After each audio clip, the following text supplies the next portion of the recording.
The Sunshine Policy was the foreign policy of South Korea towards North Korea from 1998 until Lee Myung-bak's election to presidency in 2007.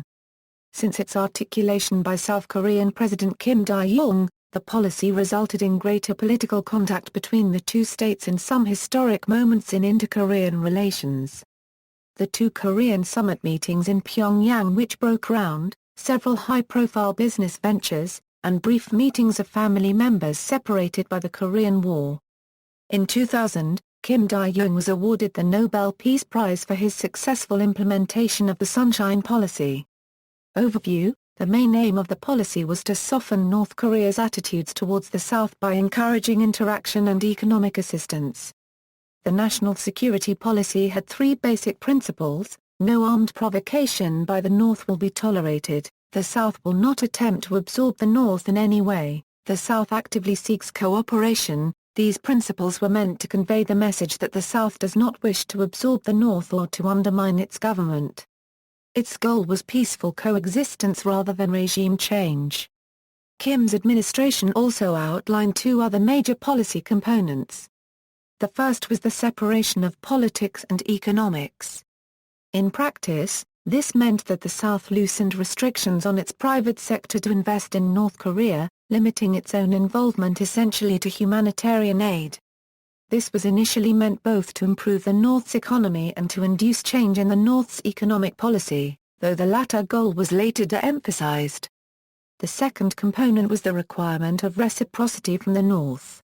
Initially it was intended that the two states would treat each other as equals, each making concessions and compromises. Perhaps most criticism of the policy stemmed from the significant backpedaling by the South on this principle in the face of unexpected rigidity from the North. It ran into trouble just 2 months into the Sunshine Era, when South Korea requested the creation of a reunion center for divided families in exchange for fertilizer assistance. North Korea denounced this as horse trading and cut off talks.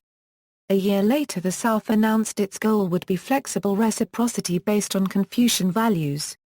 As the elder brother of the relationship, the South would provide aid without expecting an immediate reciprocation and without requesting a specific form of reciprocity. The South also announced that it would provide humanitarian assistance without any expectations of concessions in return. The logic of the policy was based on the belief that, even in light of his continuing shortages and economic duress, North's communist regime will not collapse, disintegrate, or reform itself, even if the South were to apply strong pressure. It was believed that military tensions can be lessened through bilateral and multilateral frameworks. This emphasized the normalization of political and economic relations between both the United States and North Korea as well as Japan. The term Sunshine Policy originates in The North Wind and the Sun, one of Aesop's fables. Kim Dae-jung administration: under Kim Dae-jung's administration the Sunshine Policy was first formulated and implemented. North-South cooperative business developments began, including a railroad in the Mount Kumgang tourist region, where several thousand South Korean citizens still traveled until 2008, when there was a shooting incident and the trips were cancelled. Though negotiations for them were difficult, 3 reunions between divided families were held. In 2000, Kim Dae-jung and Kim Jong-il met at a summit meeting, the first conference held between leaders of the two states after the Korean War. After the summit, however, talks between the two states stalled. Criticism of the policy intensified and Unification Minister Lim Dong-won lost a no-confidence vote on September 3, 2001. After the terrorist attacks of September 11, 2001, the U.S. called North Korea part of the Axis of Evil and the North cut off talks with the South. In 2002 a short naval skirmish over disputed fishing territory killed 4 South Korean sailors, further chilling relations. Credible allegations later came to light that Kim's administration had arranged the 2000 summit meeting with payments worth several $100 million to North Korea. Roh administration: President Roh Moo-hyun continued the policy of his predecessor, and relations on the divided peninsula warmed somewhat from 2002. In 2003, the issue of the North's possession of nuclear weapons surfaced again, with both North Korea and the U.S. accusing each other of breaching the agreed framework. Nevertheless, Roh stayed committed to the policy and his government continued to supply the North with humanitarian aid. The two governments continued cooperation on the projects begun under Kim Dae Jung and also started the Kaesong Industrial Park, with South Korea spending the equivalent of just over $324 million on aid to the North in 2005. There appeared to be a pro-unificational Korean trend in public attitudes during the Roh administration, though there are significant differences between generations, political groups, and regions. But the ruling Uri Party, which strongly supported it, suffered electoral defeats and in 2008 the party lost its majority in the government. The new government took a harsher stance toward North Korea. Both the North and South Korean governments agreed to hold a summit in Pyongyang on August 20, 2007, but this was later postponed to October 2 to 4 due in part to an internal crisis within North Korea. Unlike his predecessor Kim Dae Jung who traveled to Pyongyang by plane, Roh traveled from Seoul to Pyongyang overland by car on October 2. Roh made a stopover at Panmunjom and crossed the military demarcation line by foot, stating that his gesture would symbolize the future reunification of Korea. Criticism: North Korean defector and journalist Kang Kol-hwan, who spent 9 years in a North Korean prison camp, claims that Kim Dae Jung was mistaken in offering assistance to the North without any conditions of improving human rights in return. Kang disagrees with claims that the Sunshine Policy has led to a settlement of peace between North and South and questions the concept of no-strings-attached humanitarian aid, saying it is important to understand that North Koreans are starving not because of a lack of aid from South Korea or the U.S., but because they are deprived of freedom. Giving aid only throws a line to the government, and prolongs starvation, surely a perverse outcome.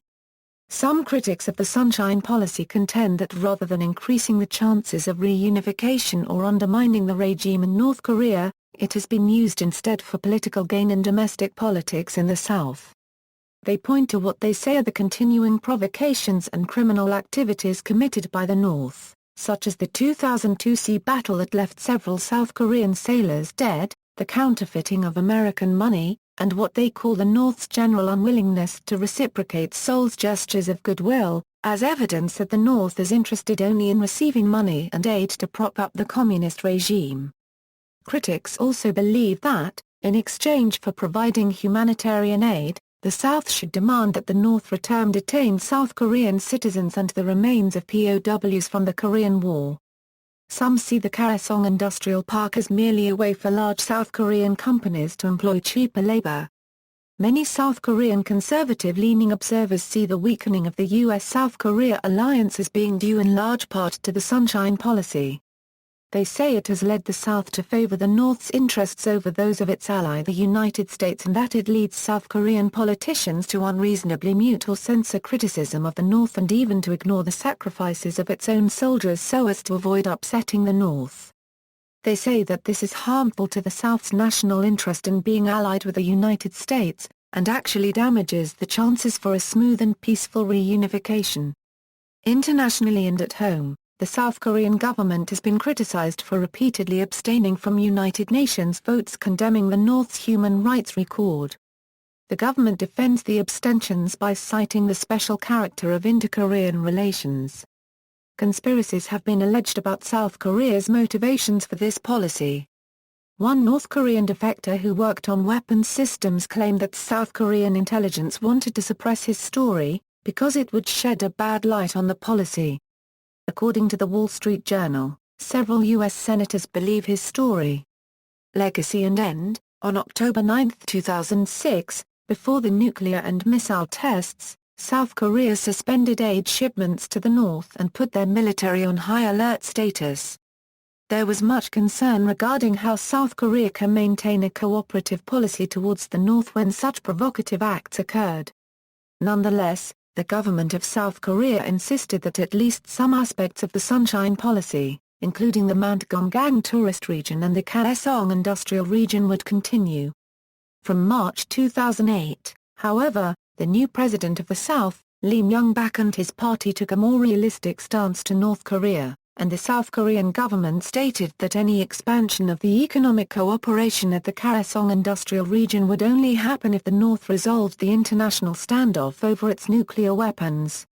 Relations have again chilled, with North Korea making military moves such as a series of short-range ship-to-ship missile tests. After the 2009 North Korean nuclear test, the relationship between Seoul and Pyongyang was again strained. According to Jung Min-kang writing in the Bulletin of the Atomic Scientists, because of the post-1998 Sunshine Policy, many South Korean non-governmental organizations and the public weren't concerned about North Korea's threats, believing that Pyongyang would never use nuclear weapons against them. South Korea's response to the nuclear test, although dampened by the recent death of its former president Roh Moo-hyun, included signing the Proliferation Security Initiative to prevent the shipment of nuclear materials to North Korea. In November 2010, the South Korean Unification Ministry officially declared the Sunshine Policy a failure, thus bringing the policy to an end. See also, Korean reunification, North Korea-South Korea relations, Korean Peninsula Energy Development Organization, Hyundai-Asan, list of Korea-related topics, Nordpolitik. References. External links, Sunshine Policy in a Nutshell, a publication of the Federation of American Scientists.